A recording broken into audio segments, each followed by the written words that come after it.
Hey guys, welcome back to another video. In this video, I'm going to be showing you how to make this bow design and the butterfly design or rabbit ear design, whatever you choose to call it. So I'm going to be using this Ankara fabric. I have 27 inches by 15 inches. So I have elastic of 3 inches and the marco is 21 inches. I'm going to be using the 21 by 2.5 inches. So I'm going to be using the elastic, that 3-inch elastic, 3 inches elastic to make the band of the Zara cap flexible around the band. So first thing is to make the middle marks for the Ankara and the Marco. As you can see, I used my scissors to do the both. And then I'm matching them up. And then I'm going to flip this and then wrap my Marco. Now, while wrapping the marco, I tucked in about half an inch. As you can see, that blue part of the Ankara at the edges, I tucked it underneath the marco, as you see me doing. So I left just a tiny bit that I can sew on. Mm, I hope you understand.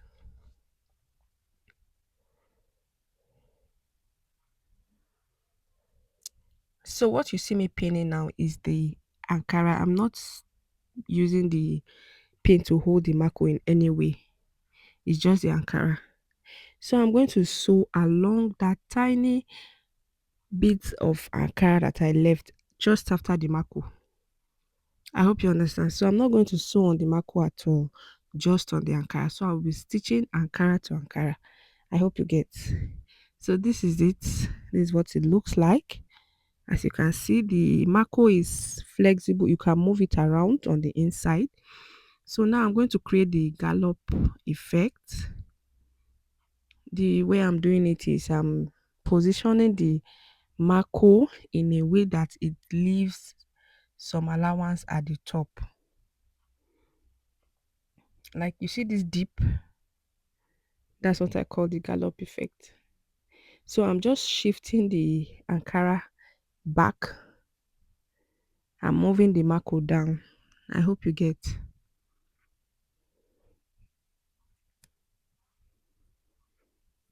So when I'm satisfied with the shift, I'm going to stop and then make sure that my marco is at the center. By center, I mean the center of the complete band, like the 27 inches Ankara. The marco should still be at the center. That's what I'm trying to make sure of here. So I have matched the Ankara and I'm checking the marco as well. Everything is fine. So now I'm going to fix my elastic. That 3 inches elastic is what I'm going to divide into two. So I'll be having like 1.5 inch in two places, one for the left and one for the right. So now I have inserted the elastic of 1.5 inch into that band area. I put a little just under the marco. I put it down. You see the way I'm pointing at it? That's where the elastic is on the inside. So I'm going to sew that elastic down. I'll go back and forth. Then I will now go all the way up to where the band of the Zara cap stops. I hope you understand. After doing that, I'm just going to use this pin to hold the elastic on that side first and also hold my marco down in place so that it doesn't move around. So I'm going to pick the other end of the elastic. I'm going to pull it and sew the end of it, of the band. So I'm going to sew it like that. The same thing I did for this side is what I will be doing for the other side. And now I have fixed the elastic. So my band now is no longer 27 inches. It is now 24 inches. I hope you understand. The elastic was 3 inches, the band initially was 27 inches. So with my elastic, I brought it down to 24 inches. Now, when I'm sewing along the band area toward the back, it's now going to be, I can sew 1 inch in and leave the band to be 24 inches, or I can sew 2 inches in and leave the band to be 22 inches, depending on the size of the Zara cap I'm making. So going on, I have trimmed off the back curve, and I'm going to go ahead and sew along that line. You see, the elastic has made the band flexible. So anybody with the size 23, 22, or 24 can wear this Zara cap. Now it's time for the running stitches. So with my thread and needle, I'm going to start my running stitches just after the elastic. Where my elastic band stops is where I'll start my running stitches from. So before doing this, make sure that you weave your fabric, weave your Ankara. I do not have a weaving machine here, so that's why I just continued. I'm also going to weave it later. So everything I'm doing here is just temporary. I'm going to undo them and go and weave them, finish back. So I'm just showing you how I'm going to be knotting my running stitches the first time, and then the second time. Make sure you go more than once. And I don't even use normal thread to do my running stitches. I'm only using normal thread here to show how I do it. What I use is twine, that shoemaker thread. That's what I use. So after weaving, that's what I'm going to use to finish my work. That twine is more reliable. That's why I prefer to use it.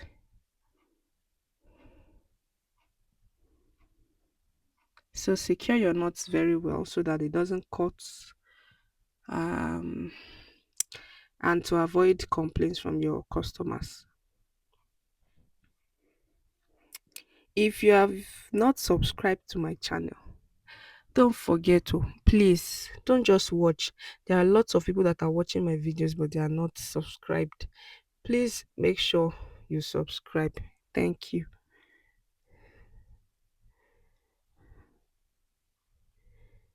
So this Zara cap is the Zara cap base is ready. So in case you're wondering why that fold, the reason is to leave as little fabric as possible on the top of the Zara cap.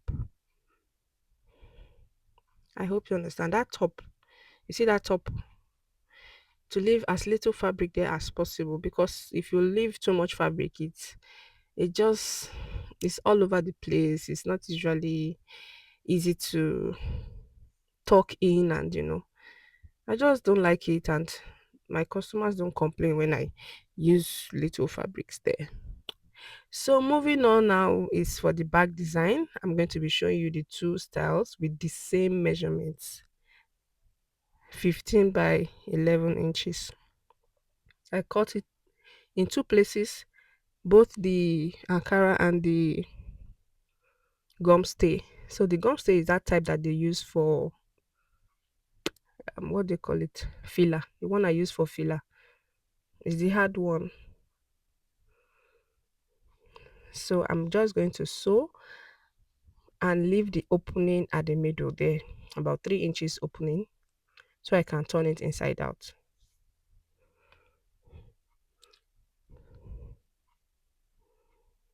Now, if you are wondering why sometimes don't find it easy to turn your fabrics inside out and then have the pointy edge, is because of the way you nudge the edges. So when you are trimming, you nudge your edges very close to where you sew them. You see how close it is?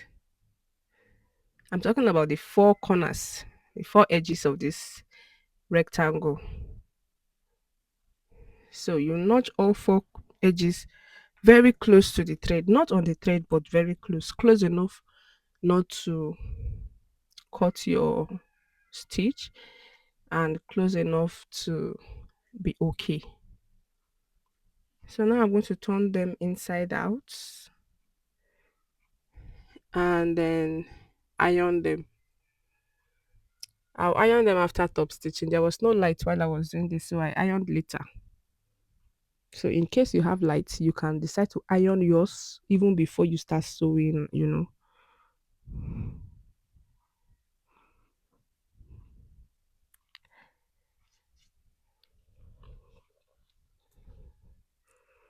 So my two rectangles are almost ready.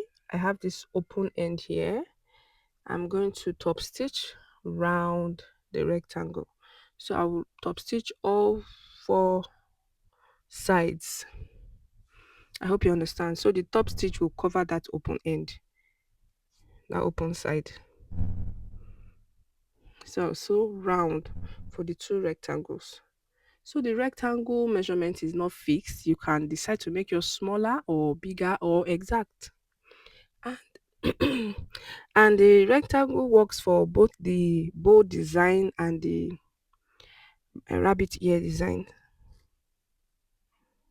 So I'm just showing the way I'm pointing my fingers to show how I did double stitches along those four corners and then the points where I left the opening. I made sure I did double stitches around those four corners so that they don't get to loosen in the future. I hope you understand. Everything is just to secure the stitches. So now I'm making a middle mark with my ruler. I first folded into two to get the middle point and then rule. This line is going to help me um, run my thread and needle through the pleats I'm making currently. So after making these pleats, I'll make sure that the line you will see it while you're making yours. Although the line is not visible on camera, but I could see it while I did the bow. So I'm using the line to guide my needle. I'm passing the needle and thread through that line all the way to the other side. I'm going to do the same for the other rectangle now. I already drew a line on it, so I'm going to pleat and then do the same um, stitch, running stitch along that line. So this video is just to show you the two designs. If you are going to do the bow design alone, you can actually use one rectangle. I hope you understand. So you just make your rectangle longer, one piece longer, as in instead of being 15 inches, you do 30 inches by 11 inches. So by the time you fold it, it will be 15 inches. So it's along that 15 inches, that long side, that you pleat for your bow. I hope you get. If you have any questions, you can leave them in the comment section. I'll answer them as soon as I see them. So you see me trying to hold the two rectangles together on those ends. So if you're going to be doing one rectangle, one big rectangle, you wouldn't need to do what I'm doing now, using the pins to hold them. So if I was to do this as in just this rectangle, this bow design, I would make my bow bigger. I'll make the rectangle bigger rather. 15 unfold. So I'll be cutting 30 by 11 inches instead of 15 by 11 inches in two places. I hope you understand. So this is how it is. You're going to use a band to cover the middle side. I'm just doing this temporarily. Everything I've done so far with the rectangles is temporary. I'm going to unbind the thread that I used to hold them together and the pins, and then show you how to make the rabbit ear design or butterfly design. So now I'm going to draw a diagonal line from two corners, two opposite corners of the rectangle. I'll do the same for the two rectangles, and the pleats will now be along these diagonal lines. I can see my line, don't worry. I could see it when I was doing it. So even if it's not obvious on camera, but I could see it. It's because I was using a blue chalk. So I'm making my pleats following that line, that diagonal line I drew. And that's the same place where my thread and needle will pass through for the two rectangles. So because of the gum stay I used for this rectangle, the material is very firm. The Ankara is very firm with the stay inside. So that's why you see it's hard. It's not folding anyhow, and you can use it to form whatever shape or pattern you like. So passing that thread and needle through the pleats is not easy. It's quite hard. So the same thing you see me doing for this rectangle is what I will do for the second rectangle. I didn't show the whole process on camera, but that was the same thing I did. Don't forget to subscribe, please. If you have watched this video to this time, you've spent over 10 minutes already. Don't forget to subscribe. Thank you for watching so far. And I have other videos on my channel. You can go through them. I've even posted a Zara cap video before where I made this rabbit ear design. But this is the first video where I'm making it double. And if you want to see that other Zara cap, you can just put it in the comment section that you would like to see it, or you go to my channel and find it.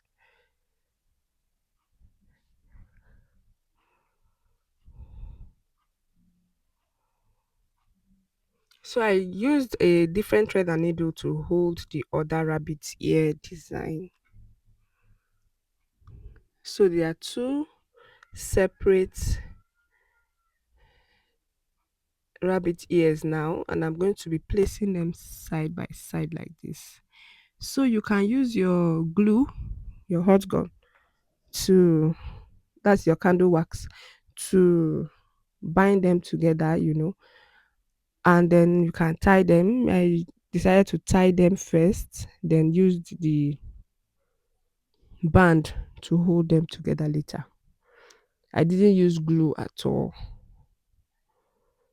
If you know that your glue, you can handle glue well, it's because I'm not sure I will be able to use that glue and still have a neat work. That's why I didn't bother with the glue. But if you know you can use the glue, go ahead with it. There's no one way to do it. Whatever works for you, do it. So I have this band material. The band I'll be using to cover the middle part of the rabbit ears. I measured 7 by 4 inches. I sew it, and then I'm turning inside out now. So I'll use this to cover the middle point of the rabbit ears. Some people call it butterfly design. That's why I'm calling it both rabbit ear and butterfly. What do you call it? Let me know in the comment section. You can embellish it with whatever you like at this point. After turning that band inside out, you can embellish it at the back there with something that will just make it shine, make it glitter. Some people like things that are shiny, so you can put something there. Just do according to what your customer can pay for. Thank you for watching this video. If you watch to this time, to this point, that's 19 minutes. Please subscribe. Don't just watch and go. Please subscribe. It's free. You're not paying me money to subscribe. You just hit the subscribe button. Thank you for watching. You can embellish the front of the Zara cap or the side with whatever your customer wants or can afford to pay for. I wish you all the best in your business. Thank you for watching. I'll see you in the next video. Bye.